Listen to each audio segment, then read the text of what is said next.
All right. Good evening, everybody. Welcome. Glad you are with us tonight. And I see Elsie has joined us. We've got a number of other folks that said that they would be sitting in on the webinar tonight. So, Elsie, welcome. Glad you're here. We were just talking, Valerie, my colleague here with Sun, and I were just talking about family names. And Elsie is a family name in my family. That was my great grandmother's name. And she was a very special person. So, it's kind of fun to see that on Jacqueline and Scott. As people are joining, if you wouldn't mind putting in the chat box. So you see the link to the chat box at the bottom of your screen, maybe at the top, depending on how your screen is set up. If you move your cursor, it'll pop up. Click on that, and if you wouldn't mind putting in there where you're from, what town you're in, because I like to see where people are kind of hanging out tonight. It's always nice to get a nice cross section of the state on one of these webinars. And then maybe if you want to put in there if you have solar, if you're thinking of solar, if you thought this was about cooking with chocolate and you just happened to stumble upon us and you said, oh, I want to join that. Yeah. All right. So we got Elsie and Chris from Carmel. We're thinking about solar. Well, that is great. We have a lot of folks in Carmel. Charleston, West Virginia. Wow. Jacqueline, man, glad you are here with us tonight. That's fantastic. Pull them in all around from the Midwest. West Virginia is one of our Heartland region states that we have. We have 4 states in the middle part of the state, West Virginia, Pennsylvania, Ohio, and Indiana. That's the Heartland region for Solar United Neighbors. So it's kind of fun to see somebody from that region as well. All right, well, people are still joining. We're gonna give it a couple more minutes tonight. And Jacob, we're glad you're here. I should put in there, and if I didn't say this already, if in the chat box, if you wouldn't mind if you go to the bottom of the chat box and you click on, it'll probably say hosts and panelists. If you click on the little arrow to the right of that, you'll see a drop down box. If you would click on everyone, and that way everyone can see your comments and let us, so they'll know where you're from and any questions you might have during the presentation tonight. Welcome, Harold and Scott. We're glad you're here. Jacob, as people are coming in, we're encouraging folks to put in the chat box where they're from and if they have solar already, if they're interested in getting solar. And we're going to get started in just a moment here. I hope it's been sunny where you are. Where I live, we're kind of downwind from Lake Michigan. And so we get a lot of clouds. They call it the cloud dome here where I live. We've got a fair amount of that lately. So I'm hoping you get a little sunny where you are. Jacob in Westfield, interested in learning about solar. That's great, Jacob. We have, and I think I mentioned this earlier for Elsie and Chris who are in Carmel. And in that county, Hamilton County, we have a co-op going on right now. And oh, Scott, we're in Northwest Indiana. Oh, that's great. Yes, Scott, I think I saw you on our Facebook page. We owned our own solar in Arizona. We're considering a system here. That is great, Scott. Glad to hear it. Welcome to Northwest Indiana. Harold's from LaPorte, another Northwest Indiana guy. Thank you for joining us this evening. I love going up to Northwest Indiana, being up by the lake there, and it's just a wonderful place to be. All right, well, it is 7:03, and I think we're going to get started here. So before I do though, I want to introduce myself to folks that are coming late. My name is Dan Robinson, and I actually should change this in my chat box. So I'm going to do that as I'm talking here. My name is Dan Robinson, and I'm with Solar United Neighbors. I am the Northern Indiana organizer for Sun, and I am joined tonight by Valerie Katz, who is one of our Go Solar pros with Solar United. Valerie, thank you for being a part of the call tonight. Appreciate it. She's going to be helping with questions in the chat box and helping answer some questions as we go through the evening and take breaks. And I see Joey Miles is on the call. Joey, if you wouldn't mind putting the chat box where you're from and whether or not you have solar. Of course, I know Joey's a super volunteer for Sun, and so I know he has solar, but I thought I'd tell everybody else that. All right, so we are going to get started here, and I'm going to share my screen. Let's see if I can pick the right one. All right, can everybody see that?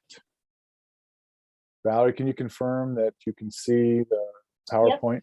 Yep, it looks great. All right, wonderful. All right, I'm going to do one more. Well, it's all right. We'll just leave it alone. All right. Well, anyway, welcome everybody. Tonight is our Indiana Solar 101.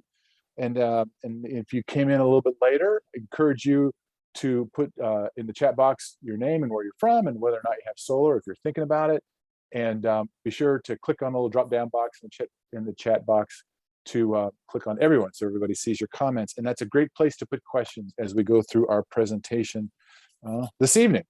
And just a heads up that we are recording the webinar tonight, and it will be available in the coming days. Valerie and the Go Solar folks will help get that out to you, so you'll have a copy of this as we go forward, if you ever want to refer back to anything. Now, just a word about equity, because that's very important for Solar United Neighbors. So before we get into the presentation this evening, I want to say a little bit about our energy system and the inequities that we want to address in that. Well, communities of color, particularly Black and Indigenous communities, bear an unfair share of the costs of energy production, but receive fewer benefits. Families of color are disproportionately harmed by higher utility bills and shutoffs.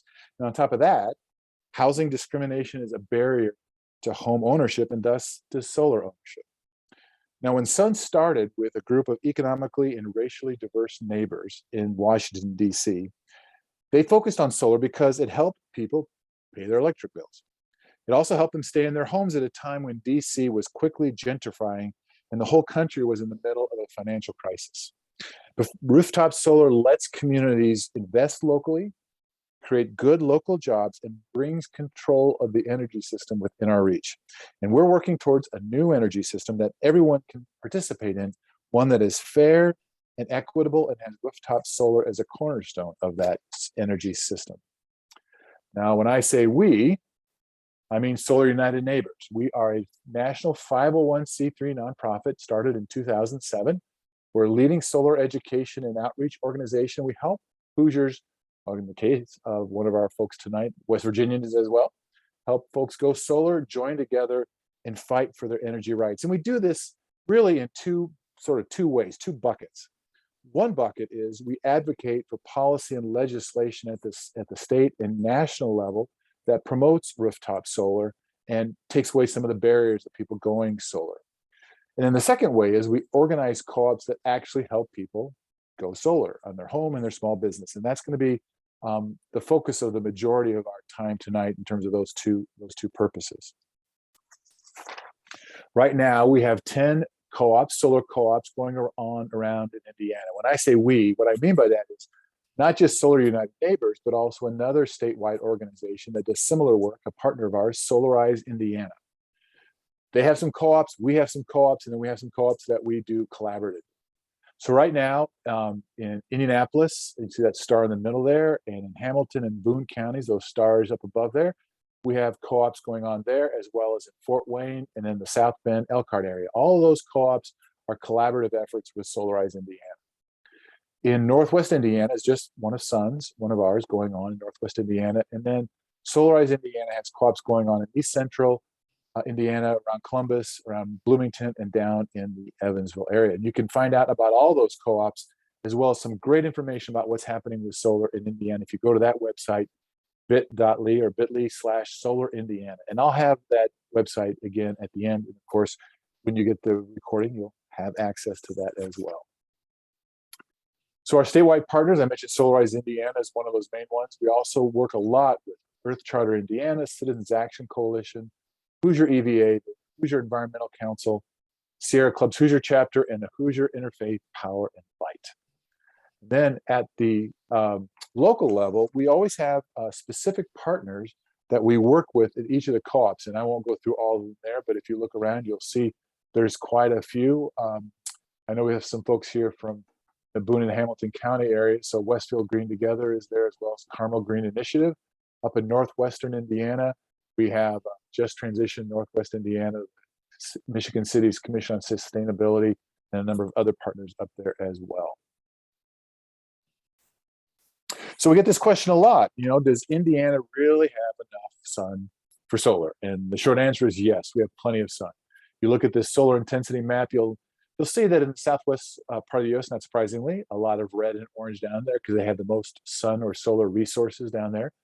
But in the yellowish green area here in Indiana, we have plenty of sun to have solar.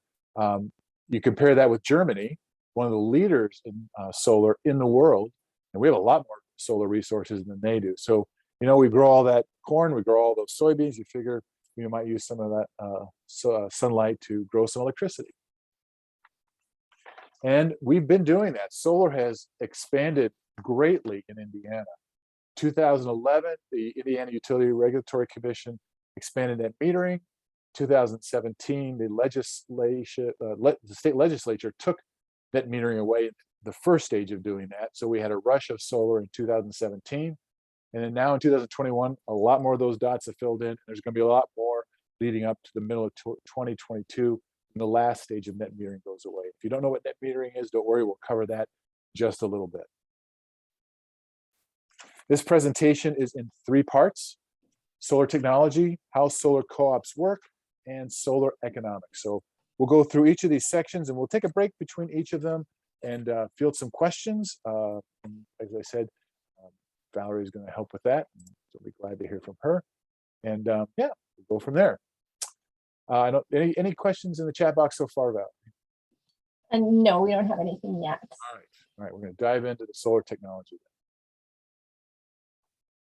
So solar technology, how does a solar panel work? There's a guy who has an engineering background, and he and I have done some presentations together. And when he gets to this slide, he says, solar panels work by magic, which I love. I love that answer.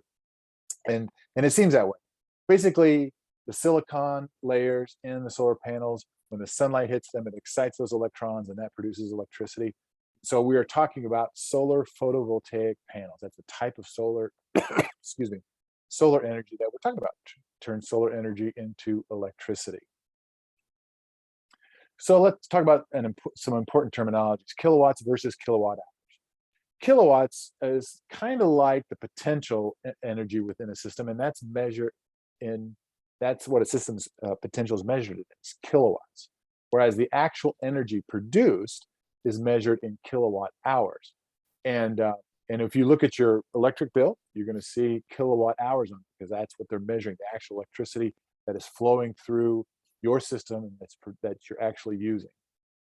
You can kind of think of it like a car with horsepower versus miles per hour. The horsepower is the potential of the car, whether it's sitting, whether it's moving. The horsepower of that engine is the same. Miles per hour, though, however, changes as depending on the production of that particular car. So it's the same way with electricity. Most homeowners install systems between 2 and 12 kilowatts. So a panel, if you use 300 watts of power, so there's 1,000 watts in 1 kilowatt, a 300 watt solar panel, you tie 12 of those together and you get 3,600 watts, or a 3.6 kilowatt system. So how does solar work? Well, basically, this is a sort of a quick down and dirty diagram. Solar panels will be on the top of the roof of your house or your garage or your business, or you might have a ground mount that works just as well. Those solar panels are sitting there and they're soaking up the electricity. Those panels are collectively called a solar array. They soak up the sun and they produce electricity. That electricity they produce is DC, or direct current electricity, and it is sent to the solar inverter. And that solar inverter changes that electricity from DC to AC, or alternating current electricity, and that's what the kind of electricity that your home uses. It sends that electricity to the electric panel in your home, where it's used up by lights and refrigerators and computers and whatever you use electricity for. What your house does not use at that particular moment, the excess generation of electricity, it sends that electricity through the utility meter where it's measured, and then it goes out into the grid where it's used up by your neighbors and the folks down the street. So a quick zip through of how that system works. But let's break that down a little bit. First off, the panels. The panels are, you see the layers listed there. They those solar cells, silicon solar cells I was talking about, where it soaks up the electricity and it soaks up the sun and turns into electricity. There's an encapsulant on either side of that to hold it together. Glass, very thick glass, kind of like car windshield glass, very thick, very durable, covers the front of that. There's a back sheet behind it. a frame that holds it together, and then the junction box that the electricity flows through to go on to the inverter. And like I said, when you string a number of those panels together, you get a solar array. These panels are about 6 foot by 3.5 foot wide. I mean, it's going to vary a little bit, but about the size of an American flag. Second component are inverters. As I mentioned, the inverters are what changes the electricity from DC to AC. And there's a couple different kinds of inverters. One is a string inverter. A string inverter takes all the panels, all the electricity that comes from those various panels in the array, sends them to this one string inverter, and that does the job of converting that electricity and sends it on to the electrical panel. Whereas a microinverter are individually connected to each of the panels. So each panel has its own microinverter. It's changed into AC electricity at the panel, and then that sends it on to the electrical panel. Now, one difference between these two, besides how they interact with the panels, is the string inverter. If one of the panels starts to decrease its production, say a cloud temporarily goes over, the production of all the panels will reduce. Kind of like the lights on an old string of old Christmas lights. If one went out, they all went out. Well, if one panel goes down in production, then all the panels kind of reduce their production. Whereas with a microinverter, or a series of microinverters, if one panel loses its production, even temporarily, the rest of the panels aren't affected. Now, you may be saying to yourself, well, then why would you want a string inverter versus a microinverter? Well, there's lots of reasons. One is microinverters, because there's more of them, of course, is going to be more expensive than a string inverter. And then the flip side of that is there are ways to counteract that diminution, if you will, of the electricity production. And one of those ways is with a DC optimizer. There's other ways of doing that. So there's some computer programming with systems that are out there now that can help minimize that loss of power as well. So there's ways to compensate with a string inverter. It really depends on your situation as to which one makes more sense. And that's a conversation you can have with your installer who's going to come out and look at your place, and you can talk to them about the options, the costs, and what makes the most sense for you. Second part is, or a second component, or another component, I should say, is the electrical panel. So it's a simple connection from some of your solar arrays through the inverter into your electrical panel. And most homes are not going to need an upgrade before they go solar. Some do, and there's a cost to that. Could be anywhere from $1,000 to $2,000, depending on what your situation is and how much work has to be done on the system by the electrician. But like I said, most homes don't need an upgrade on their electrical panel. And then another component is the racking system, what attaches the panels to the roof. You can see here on a typical slanted asphalt shingled roof, you'll see the racking system that is nailed to the roof itself, and then the bars run across there. Those nail holes are then sealed so they don't leak, and then the panels are attached to that racking system directly. That's with an asphalt shingled roof. There's lots of different types of roofs, so there's lots of different ways to attach racking to the roof. The flashing, again, you'll see there in the upper left-hand corner for shingled roofs. Clamps in the bottom left, that's for metal roofs. They don't actually put holes in the roof in that situation. They just clamp to the seams of that roof to put the racking system on there. A lot of different ways. There's generally speaking a roofing racking system for your roof. Here you see a standing seam metal roof that's also a flat roof. So it doesn't have to be pitched. It can be done on flat roofs as well. Now, some folks decide to go with a ground mounted system. We encourage people to use their roofs because, they're not using it for anything else, most likely at that point. But you can do a ground mount system. There may be lots of reasons you want to do that. Some folks just prefer them. They don't want it on their roof.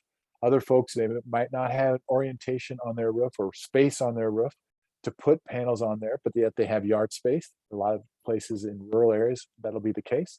So they'll put the panels on the ground.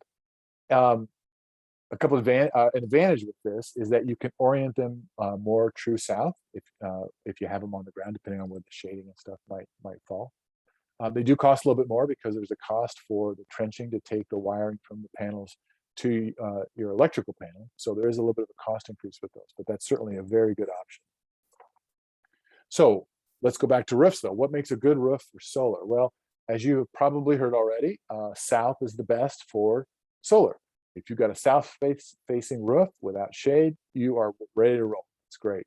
But at our latitude and given the efficiency of panels nowadays, east and west works well also. So I know folks who have put panels on the east and west side of their houses to catch the majority of the light in the morning and the majority of the light in the afternoon. But that works just as well. The one direction that won't work at our latitude is north. North is really not an option to be able to put solar on your roof. As I mentioned before, you don't want any shading. I mean, you might get a little shading for little bits of the day, but really no shading is the optimal situation for that. And even a little bit of shading potentially could produce a little reduction in your electricity. You want to have enough space to mount the panels. We typically say about 200 square feet for a minimum system. Now that 200 square feet doesn't have to be in a singular square or rectangle. It can be in sections on different parts of your roof face, or it could be on different parts of the roof itself facing different directions or different sides of the house. If you've got a chimney or like a small vent pipe, you could wrap it around those pipes. It just sort of depends on your roof setup, but altogether, you need about 200 square feet to get a minimal system installed. And then finally, roof condition. We encourage people to put, if they have less than 10 years of life in their roof, to get their roof replaced before you have your panels put on. This is not a functional question because it'll work, the panels will work just as fine depending on what your roof condition your roof is in, but it's an expense. You have to pay to have, if you go to have your roof replaced, you have to pay to have the panels taken off and then pay to have them put back on. Now, having said that, I know a gentleman who decided that he only had about 6 or 7 years left in his roof, but he didn't want to miss 6 or 7 years of electricity production. So he went ahead and put them up and paid to take them down and paid to have them put it back on his house. That was his decision. But generally speaking, we try to tell people if you've got less than 10 years, you want to consider getting your roof replaced. Batteries. This is a growing topic in popularity. People are looking more and more at batteries. A couple reasons for that. One is I mentioned before the inverter's job of converting DC electricity to AC electricity. Well, it actually has two jobs.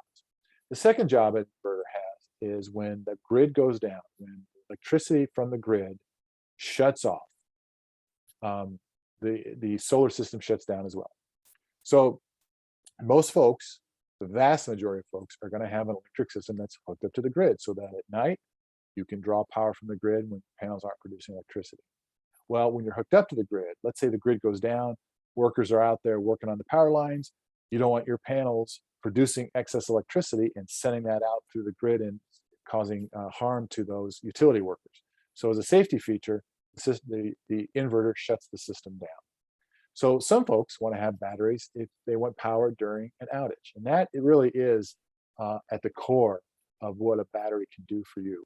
If you have frequent utility outages, if you have critical loads at home, like a well pump or medical equipment, and you just cannot afford to lose them, having a battery at home to store up electricity for those moments is really important.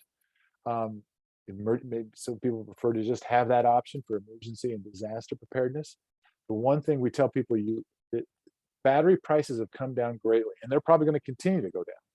But they haven't come down to the point where it makes economic sense in terms of making money off those batteries. In other words, you could storing up electricity and then sending out to the grid as excess electricity, and then getting paid for that.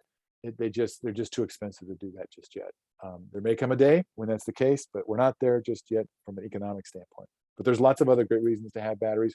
And so if you want to learn more, you can check out our battery storage for homeowners guide on our website. The address is there, solarunited.org/storage. And I would really encourage everybody to go check out the website. There is a ton of great resources on our website on all kinds of topics related to rooftop solar. So I encourage you to check that out as well. So again, real quick brief on how solar systems work. You have the solar panels tied together as an array on the top of your house.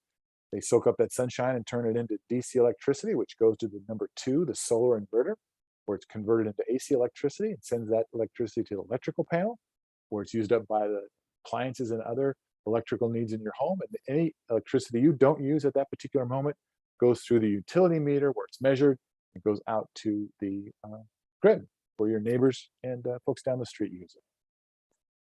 So let's talk a little bit about net metering now that we just mentioned sending excess electricity out to the grid. Net metering is the policy that the large utilities in Indiana have to follow, and lots of states have this policy. And it's a fair, what it means is a fair 1-for-1 credit for all the electricity you send out to the grid. So if you produce 1 kilowatt hour of electricity that, well, I should say 1 kilowatt hour of electricity you produce equals 1 kilowatt hour of electricity you use. So when you generate more electricity than you need, that extra electricity flowing back out through the meter, you'll notice I said twice that it's measured. Well, at the end of the month, what the utilities do is they take the amount of electricity you send out and they compare it to the amount of electricity you send in. If it's less, if what you send out is less than what you send in, you get that subtracted off your bill and you have a smaller bill to pay. If the amount you send out is more than what you bring in, then you have a credit. They compare the two, and whatever's left over, they wipe out your bill, and whatever's left over, that gets rolled over as a credit to the next month to use in case you need to have, if you don't produce more electricity than you need in the next month, you can use that credit. And those credits keep rolling over month to month. They stay there until you use them up.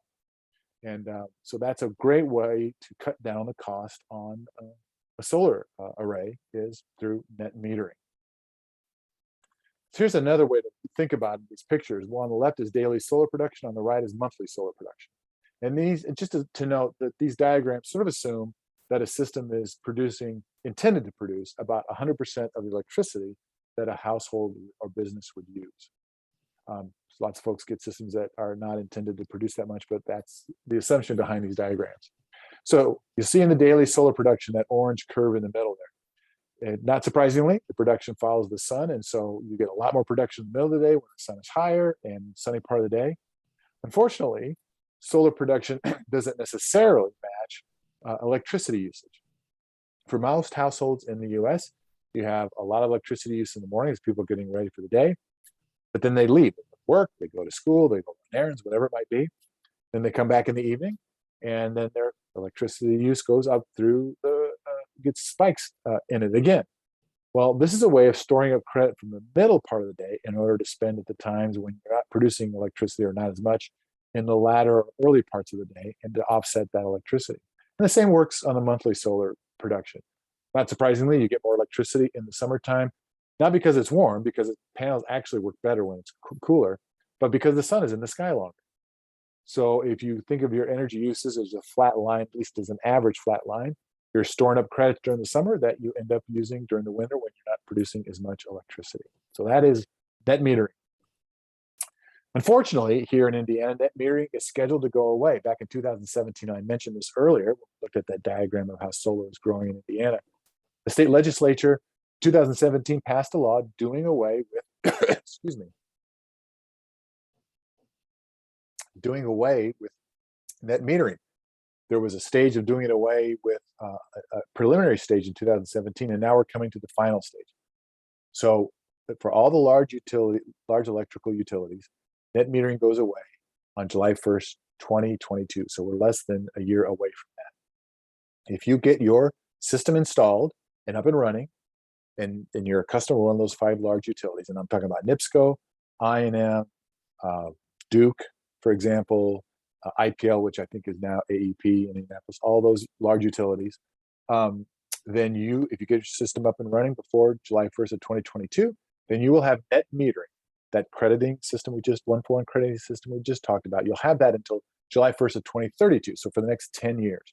And that can make a huge difference in the payback period on a solar system.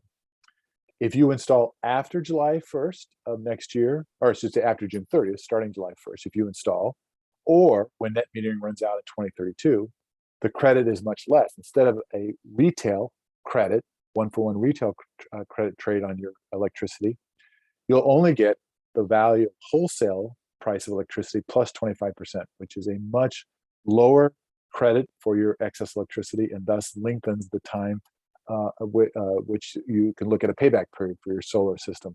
So that's why we are really trying to encourage folks to consider going solar now, and at the end of all, you can still get net metering. So some frequently asked questions. How long do systems last? Well, the sort of short answer to that is we really don't know. They last a very long time. If you talk about producing any electricity. I was talking with somebody this summer who asked me if I knew somebody who could repair their solar system.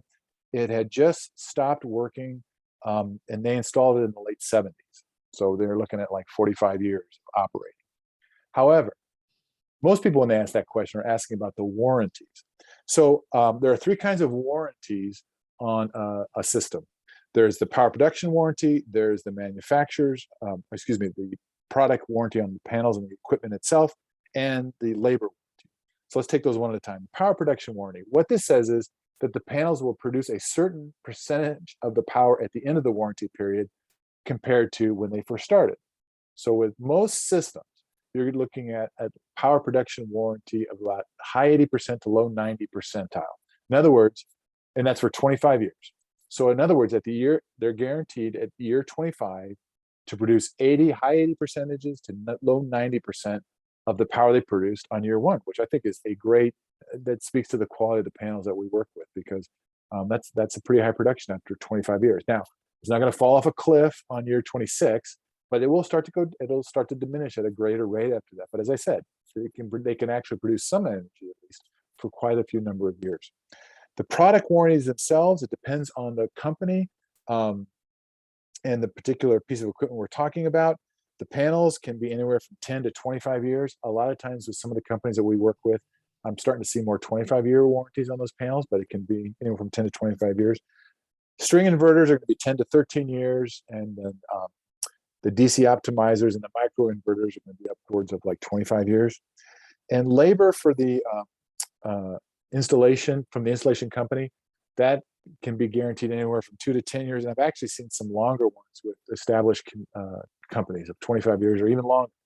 Sometimes you can buy extension on labor warranties as well for an additional cost. I would say the only time I've seen a guarantee of like 2 years was on the nail penetrations in if you're nailing the racking system onto an asphalt roof. They'll seal those right away, and if they're ever going to leak, which hardly ever happens, but if it does, it's going to tend to be in the first year. So that 2-year guarantee on that tends to be with just the nail penetrations in a roof, but the labor warranties tend to last a lot longer than that. Maintenance, there's very little maintenance on these panels. There's no moving parts, so there's nothing to worry about wearing out in that sense. The biggest thing the thing that I've heard most, and I don't hear this very often, is that maybe a squirrel might chew through a wire, and some of the companies will offer squirrel guard or something like that on the wiring for the panels. But they hardly ever go wrong. The only thing I've heard people do is maybe take a hose maybe once a year or once every other year and hose the panels down. We don't encourage you to take any kind of scraper or use any kind of soap on that, because that will put scratches in the panels. So they're pretty maintenance free. I know we have somebody on the call who used to be in Arizona. I don't know if this is the case for those folks down there. I've heard in the southwest part of the country, they might hose them down a little bit more often because of dust settling on them. Maybe in a high pollution area up in some parts of the state, you might deal with that. But again, that's very, very minimal. Property value and taxes. So your property value will not go up in terms of your taxes if you install solar on your home. That's by law in Indiana. Now, that's not to say that every local tax official is aware of that. So if your taxes do go up, you need to talk to them, let them know that they're not supposed to go up by law in Indiana. And if it still goes up, then there's a form you can file from the state to keep that from happening. So your taxes won't go up. Your property value might go up in terms of resale value. There have been studies out there that show it goes up as high as 40%. Now, we tend to be more conservative with that. I've only seen one study that said it was that high. The rule of thumb we tend to use is for every dollar you put into a system, your resale value will go up $1. Where I think you probably see the most value in terms of resale with a home with solar panels is kind of like the cool factor. I mean, people look at panels and think, oh, wow, I can produce free electricity. And it makes your home more sellable, I think. But it could tick the resale value a little bit. Homeowners insurance, generally speaking, your homeowner's insurance will not go up. There is one exception. I'll talk about that in a second. But we really strongly encourage folks to make sure your homeowner insurance company is aware of the panel, so they can include that in your policy in case something should happen to your home. And generally speaking, your homeowner's insurance will not go up. The one exception to that is when you purchase homeowners insurance, it's going to have a cap. You're insured up to this dollar amount, and then you're up in the next level up, you're insured up, up to $100,000, up to $250,000, up to $500,000. If the value of your home is bumping up against the top of that cap, it is possible for your panels to kind of, in terms of value, to push it over the cap, and then you might be in a higher home insurance bracket. But most of us aren't pushing up against the limits of our insurance. But that's a conversation for you and your agent to have. Weather damage, very minimal. These panels are rated against hail, for example. They're very sturdy. Like I said, they're covered with glasses like the windshield of a car. So you think about how durable that is in all kinds of weather. Snow cover. If your panels are covered in snow, you will lose some production. It just sort of makes sense. But it's in the wintertime when you're not going to be producing quite as much to begin with, and the sun's going to come out and melt that snow off, and so you're not going to lose more than a day or two of production on those panels. And I should also say, it's not unusual for a hailstorm to come through, and then the roof of like an asphalt roof will be damaged all around the panels, but the panels will be fine. And if you have to replace the roof, then you take the panels off, and the roof underneath the panels is okay. So they're very durable. Well, HOAs, or homeowners associations, and historic districts allow solar on my home. It's a great question. We've had lots of conversations about that lately with folks running into this as an issue. And some homeowners associations do prevent that from happening, won't allow it, and historic districts as well. But there's many that will. It kind of depends on your situation, what's written into your covenants. If they explicitly say no solar, or if something is worded in terms of improvements on the house, or whatever it might be. Really strongly encourage you to look at your covenant with your homeowners association or the rules of your historic district, if you're in one of those, and talk to the leadership, kind of see if it's okay, if you can work something out. A lot of times, if you put the panels on the side of the house that's not facing the street, so people don't see them, a lot of times they're okay with it. If there is a problem, if the covenant somehow is vague about that and the leadership doesn't want to see it happen in your homeowners association, or they keep it from happening explicitly, then you can talk to your neighbors and try to find support in the community. We have a guide and some advice for that on our website. And I know on the call tonight is Joey Miles, who is, as he put into his comment to everybody, an HOA solar advocate. Joey is our go-to guy for homeowners association. So if you have any questions around that, he's a great guy to ask. You can ask it on the chat tonight, even if you want to. So that's a zip through the frequently asked questions. So here's a break. Valerie, do we have any questions we need to deal with, or any you can think of that I didn't touch on? Right now, we don't have any questions in the chat. If anybody wants to raise their hand and ask a question verbally, we're happy to take questions that way as well. But if not, no, we're very thorough. So right. We'll keep yeah, moving on. And we'll take questions again. So if anything comes up, Dan's going to talk about the co-op, and he's going to talk about financial, but feel free, if anyone has technology questions later on, feel free to ask. Yep, absolutely. Thank you, Valerie. So part 2, how solar co-ops work. Well, a solar co-op, all that is, it's a group of homeowners who get together and as a group buy or group purchase situation, try to get a great value on panels. It's like 50 of your friends walking into a solar installer and saying, what kind of deal can you give me? The important thing to remember about that, though, is that you deal individually with the solar installer. You're not tied to what anybody else does in terms of what they decide to purchase. That's strictly unique to you. So just know that that's the case. So why go with a solar co-op? Well, we feel like it gives you the best value on installation. I don't say the lowest price, because sometimes, and I'll talk about that in a minute, sometimes installers are chosen that don't offer the lowest price, but they'll offer a really good price. Plus, they'll have some advantages in other areas, like they'll have a variety of equipment they offer. They're a local company that people want to do business with, whatever it might be. But you get a great value on an installation. And on average, you will get a really good price on it as well.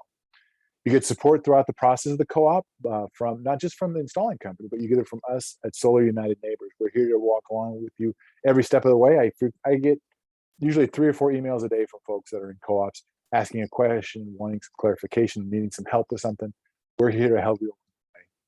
You get to connect with fellow solar enthusiasts like tonight. There's other folks on the call here, including Joey Miles, who's a solar owner. You can ask questions tonight. We also have a Facebook page that you can join. That's a great forum for people to share their solar story, to ask questions, and get feedback from other solar owners, as well as staff for Solar United Neighbors. And you get to become a part of the growing solar movement here in Indiana, advocating for better policy for rooftop solar. But another thing you get is a Sun membership. When you sign up for a co-op, you automatically become a member of Sun. Normally these memberships, I can't remember if it's $25 or $35. Do you remember what it was, Valerie, by chance?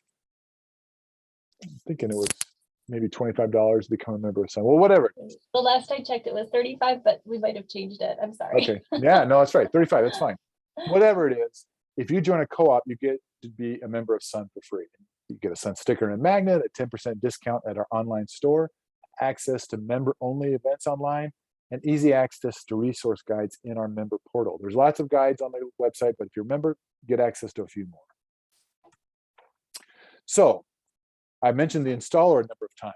What happens is one installer gets chosen to service the entire co-op. And how that happens is we, Solar United Neighbors, conduct a competitive bid process. In fact, Valerie is one of the core people behind us doing that. We send out a request for proposals from a number of different solar companies. They send us their best offer. So we gather all that bid information together and summarize it. And then we share it with co-op members who volunteer to be a part of a solar installer selection committee. And so we share that bid information with the co-op members who volunteer to do that. We also share what the different co-op members as a whole considered to be specific installer criteria that they feel is important. So when you join the co-op, we ask you, how important is price? Is equipment quality important to you? Is warranties? A number of different factors. We get that survey together and we share that information along with the bid information to the members of the installer selection committee. And through a process of an evening of a couple of hours, members of that committee decide which installer we're gonna go with in that co-op. We just did this about a week and a half ago with the folks in Northwest Indiana, and Solar Energy Systems out of Napanee, Indiana was chosen as the installer there. And they sorted through all the bids from 5 different companies, and that was the company that they settled on. And this happens in every co-op. So if an installer hasn't been chosen for your co-op and you'd like to get in on that, you can certainly volunteer to be a member of the committee. So this is the overall process for the co-ops. Stage 1, we launch the co-op. And we help people learn about the solar co-op, learn about solar in general, like through these Solar 101 sessions. We encourage people to sign up to participate in the co-op, and we encourage them to tell their friends and neighbors, because that's the best way to get the word out. We had somebody join the co-op in Northwest Indiana specifically because one of his neighbors who went through an earlier co-op with us recommended that he do that. The sign up, the start of the co-op is usually 5 to 6 months before there's a deadline or cutoff for joining the co-op. The second stage is the installer selection. I just went through that. We get around 30 participants or so in the co-op, 3 members. We do that installer selection committee process to pick the installer. And then finally, the last stage is the sign-up deadline for the co-op. You got to join by this date. While that's happening, we don't wait till the end. As soon as the installer is picked, and a lot of times that's like a third or halfway through the co-op, as soon as that's done, then the installer starts to contact people who are already members of the co-op and sets up site visits. They go out, they look at the home, they come up with a customized price and quote for them at the solar co-op pricing, share that proposal with the homeowner or the business owner. And it's at that point that you can decide whether or not to sign a contract. And it's free to join the co-op. It's free to get that proposal. There's no obligation to purchase anything. So now, not until you get that proposal do you need to make a decision whether or not you want to sign a contract. Of course, we hope you will. As many people as possible will. And then after that contract is signed and the installations happen, we have a little party to celebrate.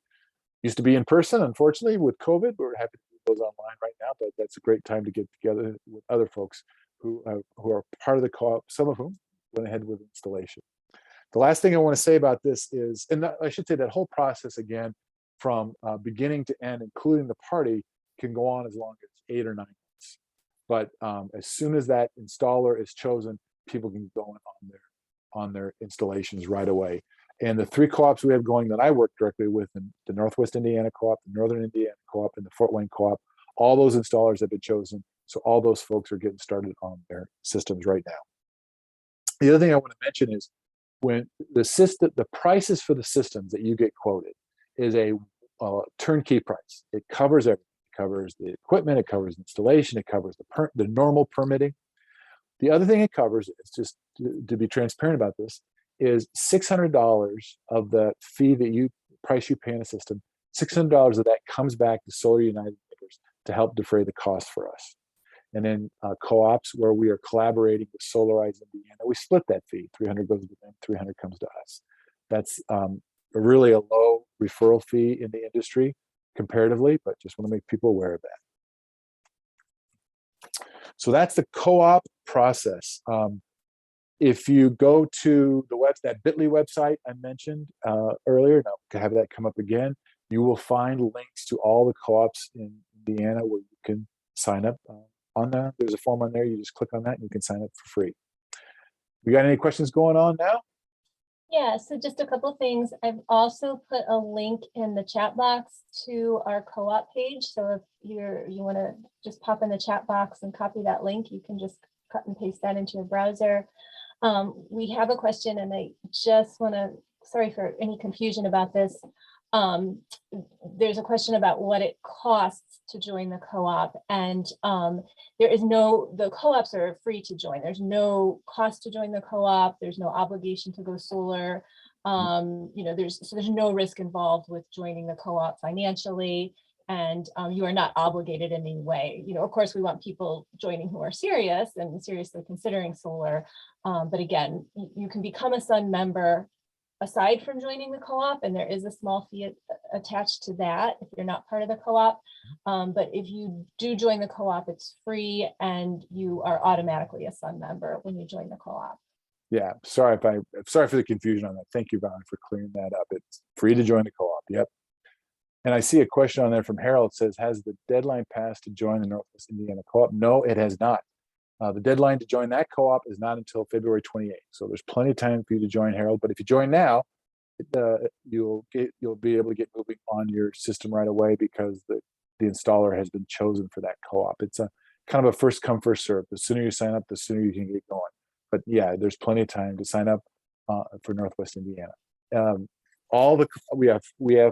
We are working with 5 co-ops in Indiana now, and the only one that is going to end soon is the Fort Wayne Co-op.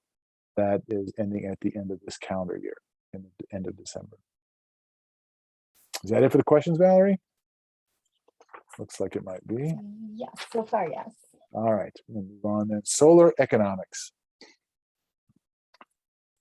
Not surprisingly, the average price for electricity has increased greatly over the last 10 years.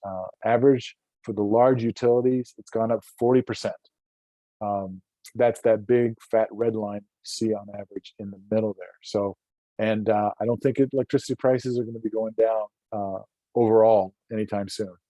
You might see some prices go down a little bit, like on that line there, IPL, which is now AEP.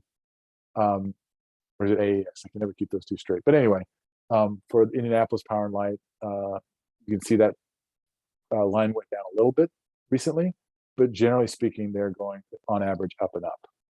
Solar prices, solar systems, however, in price have gone down greatly over the last 10 years. On average, nationally, it was $6.50. Some places in northern Indiana where they were installing solar before 2010, it was much higher than that. But it has come down on average to $2.84 per watt. So we talked about a 300 watt panel, 3.6 kilowatt system. Well, this is $2.84 per watt on average across the country. And then the average Sun co-op price is $2.41 in 2020. So you see about a 15% lower cost for solar if you go through the co-op on average. And I've seen some prices depending on and that $2.41, pretty consistent with what you see as a base price for the base models here in Indiana. It's pretty near typical for us. Now, breaking down the cost of solar, not surprisingly, the system components have come down greatly, the hardware that you see in a solar array. The labor has come down in price somewhat too. What hasn't come down comparatively are the soft costs, and those are the costs for permitting, those kinds of paperwork, that kinds of stuff. But a lot of it is customer acquisition, the amount of money a company has to pay in order to get customers. And this is one of the areas where Solar United Neighbors can help save you money, because the companies aren't having to spend a lot of money, a lot of advertising, promotion to find you. We help you come together and negotiate the best price from the company. So that's one area of savings. So I'm gonna go through some sample pricing here. I don't want you to get too caught up in the exact numbers, because these are just comparisons. And there we go. AES Indiana was Annapolis Power Line. So that clears that up from before. So these are just sample prices for comparison, give you a general idea what's happening. But if you look at the average Indiana solar co-op price here, we're going to use $2.56 per watt as that average right now. For a 4 kilowatt system, it's going to be $10,240. For an 8 kilowatt system, it's $20,480, just right out of the box. You take off the 26% federal tax credit. Now that's a tax credit. It comes off your taxes directly. It's not a tax deduction that comes off your amount of income you're responsible for, but an actual tax credit of 26% this year. You see 2660 coming off a 4K system and 5330 coming off an 8K system. And that knocks the net cost down to $7,580 or $15,160.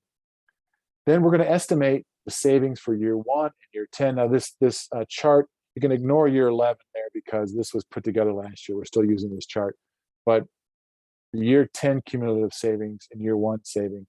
So after year 1, 4 kilowatt system is going to save you $630. 8 kilowatt system will save you $1,260. Then accumulated savings over 10 years, $6,750 and $13,500. Now you're asking yourself, well, 630 in the first year, why wouldn't it just be 10 times that at year 10? Well, we're figuring in a slight increase in the amount of electricity that accounts for 2% increase in the price of electricity over those years, which is pretty typical with how electricity, it's actually a little on the conservative side of how electricity is increasing price over the years.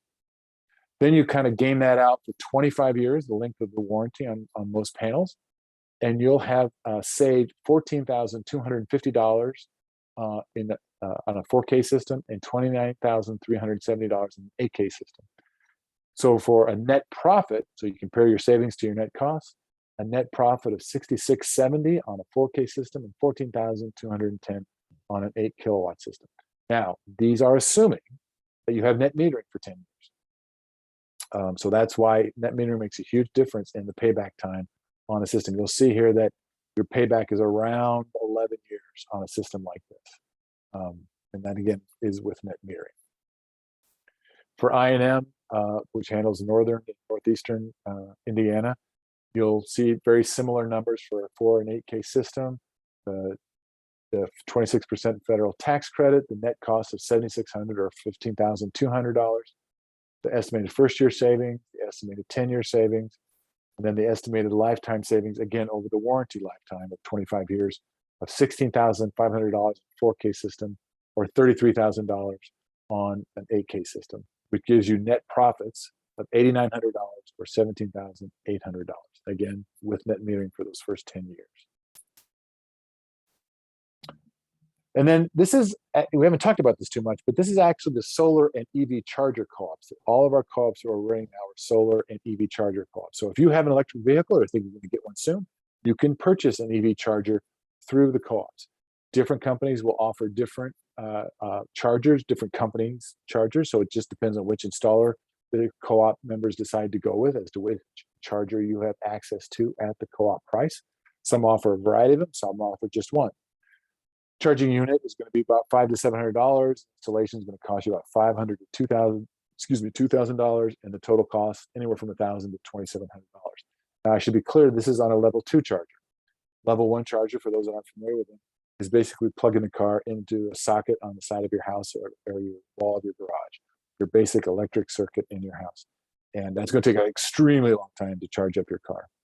Level 3 chargers are the kind of industrial strength chargers that you see in around large companies, or maybe a municipality might be installing them around town so you can charge your car in an hour or so, maybe less. These are level 2 chargers through the co-op. These typically will charge your car fully over nighttime. So you come home at night, plug your car in, and be there ready for you, fully charged in the morning. Talk about the federal tax credit. Well, we said it's 26% this year. It's going to be decreasing under current laws. 26% this year, 26% next year. It goes down to 22% of the cost of a solar installation in 2023, and it disappears for residential in 2024. Now, there's a lot of talk about legislation around this at the national level. Whether or not this might change is a possibility, but for now, this is what the law reads. I don't think we'll see it go down from this at all. I think if the legislation changes it in Washington, my guess is it'll get extended out longer or maybe increased. We don't know yet, but this is the way the law is right now. So between net metering going away and getting the maximum 26% federal tax credit right now is the best time to think about going solar. There's lots of different ways and options out there for financing a system. Not too many of us, myself included, can walk in and plunk down some cash for a solar system. So most folks are going to be looking to finance a system. You can do that through a home equity line of credit, standard loans, solar loans, a bridge loan. A bridge loan is where you might take a small loan out equal to the size of your anticipated federal income tax credit. Your income tax credit comes in, you can pay off the loan at that point. Some folks refinance their home, include a solar system in it. There's lots of different ways and various programs to do that. A friend of mine recently bought a system. I'm not going to say this is common, but it was true for him. He decided to refinance his home and include his solar system in that refinance. So his increased payment on his home, plus his lower electrical bills after the system was installed, you add those together and you compare those to his old loan payment plus his higher electrical bills. He actually spent less money after refinancing his home. So he was able to start saving money right now. Again, I'm not going to suggest that is very common, but it is possible if you consider refinancing. There's also credit unions out there that'll specialize in solar system loans. A couple of them are listed there. This is not as big a deal as it used to be because more financial institutions are getting more comfortable with loaning money for solar systems, but here's a couple of options that are focused specifically on that. And then if you are a farmer or a business located in a rural area, the USDA Rural Energy for America program, or REAP program, is an option for some assistance in purchasing a system. Really encourage you to check that out and all these financing system options at our website, solarunitedneighbors.org/financing. So that is the finance piece. Have we got any questions here now, Valerie, before we kind of get into the home stretch here? No more questions at this point. Just want to point out that I also put a link to the financing page in the chat as well. So you can just go and copy that. Great. Thanks, Valerie, for doing that. All right, well, let's wrap it up here with a few last thoughts. Again, those 10 co-ops that are going on around Indiana, northern Indiana, central Indiana, eastern, and even southern Indiana. If you go to that website, bit.ly/solarindiana, you will see links to all those co-ops, as well as, I said, some great information about what's happening in solar in Indiana, including net metering. Find out more information about that there.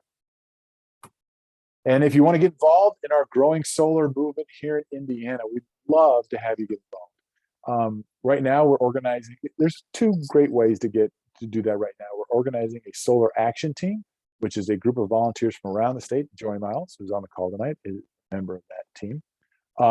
These are folks that get together and learn about what's happening in the state legislature and in policy in Indiana. And then we give you all the information you need, equip you to advocate for solar with your state legislator or with others around the state. Whether it's by email, by phone call, by in-person visit maybe someday. We have a big Sustainable Energy Day coming up in January, where we gather folks down at the state capitol and get a chance to line up meetings with state legislators. So I encourage you to join the Solar Action Team if you're interested in any of that. Our meetings are held monthly online, so it's easy to participate from the comfort of your own. And we also have a network of folks that volunteer to submit letters to the editor. And we send out a request every so often, and we provide you with all the information you need to write a letter to the editor and advocate for solar on your own. So glad to have you be a part of that. So thank you for joining us tonight. There are a couple emails there, inteam@solarunitedneighbors.org. If you send an email to that, that will go to all of us on the Indiana team, including myself, Valerie, and Zach Shaw, who is the program director for Indiana. And that's my personal work email there, drobinson@solarunitedneighbors.org, if you want to contact me directly. I see we had a question there about joining the co-op, and Valerie helpfully put in the co-op page there. So thank you, Valerie, for doing that. I'm actually going to go back up a little bit here, and I'm also going to put in the chat the website, the Bitly website that has links to all the individual solar co-ops around the state as well. So there are a couple great resources there. If any questions, Valerie, you can think of, or anything that I neglected to address as we went through this. No, I think you covered everything. And just for one sec. For Kate, who posted about how to join the co-op. Yeah, if you go right to that website, it's really easy. There's a big orange button right at the top that says join the co-op. There's also lots of great information on the co-op webpage. Dan covered most of it, but since you joined late, much of what he covered is right there on that webpage. You'll also be receiving a link to this presentation. So if you miss part of it, or if there's anything you want to go back and rewatch, within the next couple of days, you'll receive a link to the Zoom presentation, or to the recording of the Zoom presentation.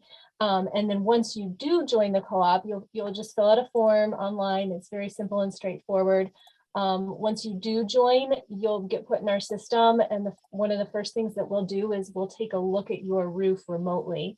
So we'll look at a satellite image of your roof, and we'll look at all of those different things that Dan talked about. We'll look at the degree of shading you have. We'll look at your roof orientation. We'll look at the size of your roof, and then you'll receive a message from us letting you know how your property looks for solar. So that's one of the first things that will happen. Great, thank you, Valerie, for reviewing that. It's wonderful. Kate says great, and thank you as well. So good. So that brings us to the end of the presentation tonight. I can stick around for a couple of minutes in case anybody has any additional questions or things they want to communicate with us about, but otherwise, I think we are done for the evening. So thanks for coming tonight, everybody. Hope you found it helpful. And again, if you have any questions, feel free to contact us. And until then, have a great evening.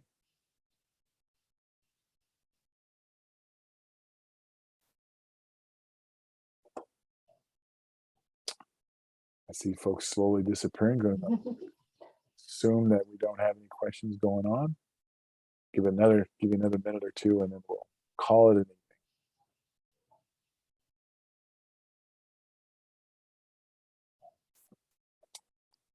All right. Well, looks like everybody's done. So thanks, Valerie. Thanks, Dan. Have a good night. You too. Good night. Bye-bye.